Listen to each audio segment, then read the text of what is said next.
Back here closer to home tomorrow, you will be heading to the polls. If you live in Greenville County, at least you should. It's your right to vote. Hobart Lewis and A.T. Smith will debate tonight, though, ahead of this runoff. The Greenville County GOP and Word 106.3 FM will have a radio debate at the GOP headquarters at 7 o'clock tonight. Now, these two candidates have been in a very bitter campaign, a lot of mudslinging here. The winner will go on to face the Democratic candidate Paul Guy in the special election. That is slated for March. So here are the dates. Tomorrow is the runoff. So you vote between A.T. Smith, Hobart Lewis. They will then face Paul Guy on March 10th. And then we're going to do this all over again in the summer because the general election November 3rd, you're going to have to vote again for your sheriff.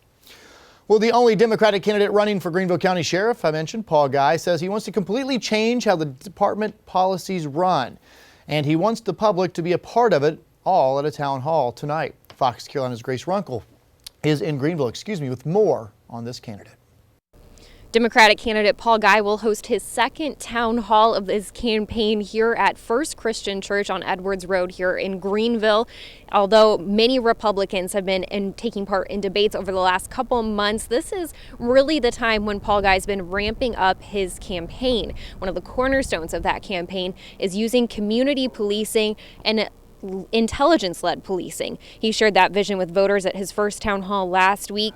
Guy says the county currently follows a model called incident response policing, and he says that approach is outdated. His way focuses on solving problems and creating value in neighborhoods. He says that's a much more proactive way to handle crime. But a big part of his plan, he says, is listening. That's why he's inviting people here tonight. He wants to know the public's thoughts on his plan. And this all comes one day before the Republican runoff election. Hobart Lewis and A.T. Smith are facing off for a spot on the ballot. Lewis garnered 37% of votes in the primary. Smith got 32%. Both of the men have worked for the sheriff's office in the past. Lewis went on to run a business in Greer. Smith served as a deputy director in the Secret Service. You can hear from both of those candidates one last time before tomorrow's runoff tonight at the Greenville County Republican headquarters. They're going to have their own debate there starting at 7 o'clock. And tonight's town hall starts here at First Christian Church at 6:30. Of course, polls open up tomorrow at 7 a.m. Reporting in Greenville, Grace Runkle, Fox Carolina News.